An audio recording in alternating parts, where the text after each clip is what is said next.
সকলোকে জয় মাসি মোৰে জিজাছ ক্ৰাইষ্ট চেনেলটোত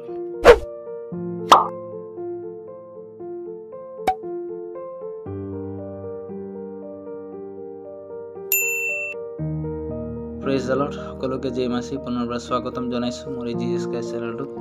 আজি আমাৰ বিষয়টো হৈছে শান্তি নিজৰ জীৱনত কেনেকৈ পাব। সেই টপিকটো লৈ মই আজি আলোচনা কৰিম আৰু ষ্টাৰ্ট নকৰাৰ আগে মই আজি ক'বলৈ বিচাৰোঁ আজি বহুতৰ জীৱনত নিজৰ জীৱনত আজি আপোনালোকৰ শান্তি নাইকিয়া হৈ যায় বা শান্তি কেনেকৈ পাব, শান্তি ক'ত আছে এই বিষয়ে মই আজি আলোচনা কৰিম। ভিডিঅ'টো শেষলৈকে চাই থাকিব আৰু ৰেকৰ্ডিংটো মনোযোগেৰে আপোনালোকে শুনিব যাতে কি আপোনালোকৰ আশীৰ্বাদ প্ৰাপ্ত হ'ব পাৰে। আহক আমি ষ্টাৰ্ট কৰিম।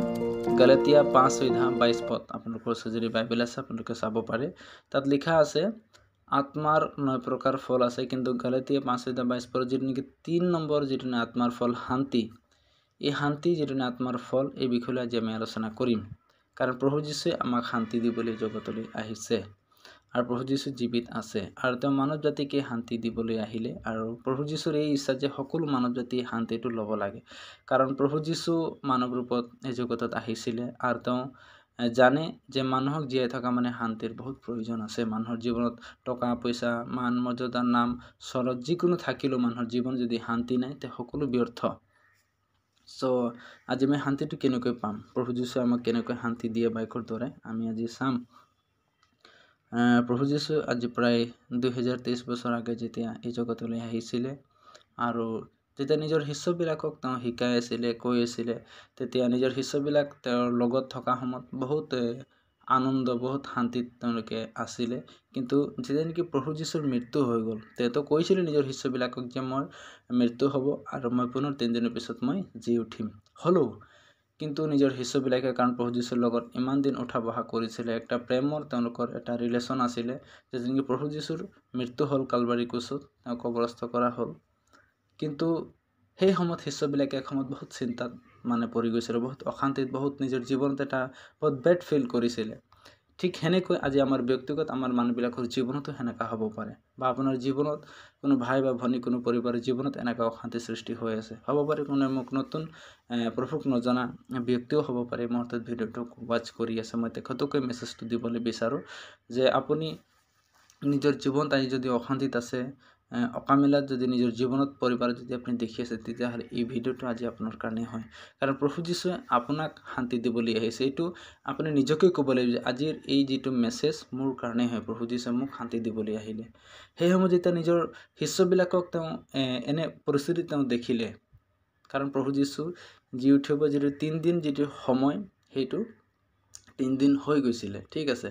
তেতিয়া প্ৰভু যীশু যে জি উঠিব তেওঁলোকে কিছু নিজৰ শিষ্যবিলাকে তো শুনিছিলে আৰু জানিছিলে, হ'লেও কাৰণ 3 দিন হৈ গ'ল না, তো আমাৰ এটা যিটো বিশ্বাস আমাৰ জাগতিক যিটো বিশ্বাসটো অলপ দুৰ্বলতা নহয় জানো। কিন্তু বহুতে জানিছিলে যে তেওঁৰ শিষ্যবিলাকে, কাৰণ বাইবেলত এনেকৈ লিখা আছে সকলো যে বিশ্বাস কৰিছিলে এনেকৈ নহয়। কাৰণ আমাৰ ব্যক্তিগত জীৱনত আজি এনেকাই হয়, কাৰোবাৰ বিশ্বাস হয় যে আমাক প্ৰভুৱে শান্তি দিব, কাৰোবাৰ এনেকাও হয় শান্তি পাম নাপাম এনেকা হৈ থাকে না। কিন্তু প্ৰভু যীশুৱে জি উঠিলে আৰু তেওঁ নিজৰ শিষ্যবিলাকক তেওঁ দেখাও দিলে। যোহন 20:21 আমি চাম, আপোনালোকে বাক্য চাব। তাতে এইদৰে লিখা আছে, এই কাৰণে যীশুৱে আকৌ ক'লে, তোমালোকৰ শান্তি হওক, পিতৰে যেনেকৈ মোক পঠালে ময়ো তেনেকৈ তোমালোকক পঠাই দিওঁ। হালেলুয়া। তো ঈশ্বৰৰ বাক্যই আজি আমাক স্পষ্ট কৰি দিছে, যেতিয়া নেকি শিষ্যবিলাকক তেওঁ নিজৰ শিষ্যবিলাকক এনেকৈ অশান্তি তেওঁ দেখিলে বা তেওঁলোকৰ নিজৰ জীৱনত যিবিলাক হয়তো চিন্তাধাৰা হৈ আছিল, তেতিয়া প্ৰভু যীশু আহি কিনে কি কৈছে, তোমালোকৰ শান্তি হওক। তাৰমানে প্ৰভু যীশুৱে দেখিছে তেওঁলোকৰ জীৱনত আজি অশান্তি হৈ আছে। আজি প্ৰভু ঠিক সেনেকৈ এনেকৈ এটা সময়ত প্ৰভু যীশু আমাৰ জীৱনত আহে যেতিয়া নেকি আমি অশান্তিত থাকোঁ, যেতিয়া আমাৰ জীৱনত অকামিলা ডিপ্ৰেশ্যন বা চিন্তাত আমি থাকোঁ, ঠিক আছে। সেই সময়ত আমি প্ৰভু যীশুক নিজৰ জীৱনত ৱেলকাম কৰিব লাগে, প্ৰভুক আমি নিজৰ জীৱনত আহিবলৈ দিব লাগে। তেতিয়া প্ৰভু যীশুৱে আমাক সেই শান্তিটো দিব। কাৰণ প্ৰভু যীশু সকলোৰে ঈশ্বৰ হয় আৰু তেওঁ আমাক বহুত প্ৰেম কৰে। সেইকাৰণে প্ৰভু যীশুৱে আমাৰ কাৰণে চিন্তা কৰে। সেই শান্তিটো কেৱল আৰু কেৱল প্ৰভু যীশুৰ ওচৰত আছে। আমি পুনৰ আৰু এটা বাক্যলৈ যাম। প্ৰভু যীশুৱে এই যোহন লিখা সুবাৰ্তা 14:27 পুনৰ ঈশ্বৰৰ বাক্যটো আমি আৰেকবাৰ চাম। ইয়াত কৈছে মই তোমালোকলৈ শান্তি এৰি যাওঁ, মোৰ শান্তি তোমালোকক দিওঁ, জগতে যেনেকৈ দিয়ে মই তেনেকৈ নিদিওঁ। হালেলুয়া। বাইবেলে স্পষ্ট কৰি দিছে যিটো শান্তি আপুনি বৰ্তমান জগতত পাই আছে সেইটো খন্তেকীয়া। তাৰমানে আজি আছে কালি নাই, আজি শান্তি আছে কালি অশান্তি আছে, আজি ভাল আছে কালি অকামিলা আছে। কাৰণ ঈশ্বৰে আপোনাক সেই শান্তিটো দিবলৈ অহা নাই, সেই শান্তিটো অনন্ত কৰি যিটো আপোনাৰ আত্মাত স্পিৰিটত আপুনি এই শান্তিটো পাই আপোনাৰ শৰীৰতো আপুনি শান্তিকে জীয়াই থাকিব পাৰে, শান্তিকে জীৱন যাপন কৰিব পাৰে, শান্তিৰে যিকোনো কাম এটা আপুনি কৰিবলৈ পাৰে। সেই শান্তিটোৰ বিষয়ে প্ৰভু যীশু ইয়াত ক'বলৈ বিচাৰিছে, মই তোমালোকক ক'লৈ শান্তি এৰি যাওঁ, মোৰ শান্তি তোমালোকক দিওঁ।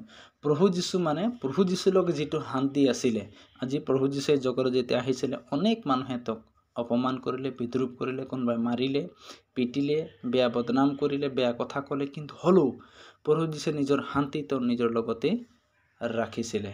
ঠিক আছে, আজি সেই শান্তিটো আজি যদি আমি গোটেই বাইবেলটো পঢ়িবলৈ যাম তেতিয়াহ'লে প্ৰভু যীশুৰ বিষয়ে আমি যে তেওঁ নিজৰ জীৱনত যে ঈশ্বৰৰ লগতে শান্তিটো কেনেকৈ তেওঁ নিজৰ জীৱনত চব ইমান শান্তি মানে না, ইমান শান্ত, ইমান নম্ৰ, ইমান একটা প্ৰেম না, মানুহৰ প্ৰতি দয়া, প্ৰেম, শ্ৰদ্ধা যদি আমি আজি দেখিবলৈ যাওঁ, তেওঁ ঈশ্বৰ হৈও একটা মানৱ ৰূপত মানুহৰ কেৰেক্টাৰত আহি না নিজকে তেওঁ যি কেনেকৈ আমি জীৱন যাপন কৰিব লাগে, আমি কেনেকৈ শান্তিৰে জীৱন যাপন কৰিব পাৰিম, তেওঁ আমাক এইটো প্ৰেক্টিকেল একটা আমাক শিক্ষাও দিলে প্ৰভু যীশুৱে।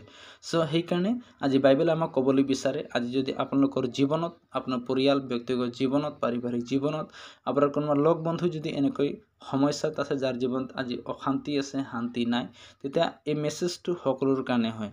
কাৰণ এই বাক্যটো যদি আজি আপোনাৰ জীৱনত আপুনি বিশ্বাস কৰিছে, প্ৰভু যীশুক আপুনি নিজৰ জীৱনত যদি আপুনি কাম কৰিবলৈ জেগা দিয়ে নিজৰ স্পিৰিটত, বাছ আপুনি নিজৰ মনটো খুলিব লাগে।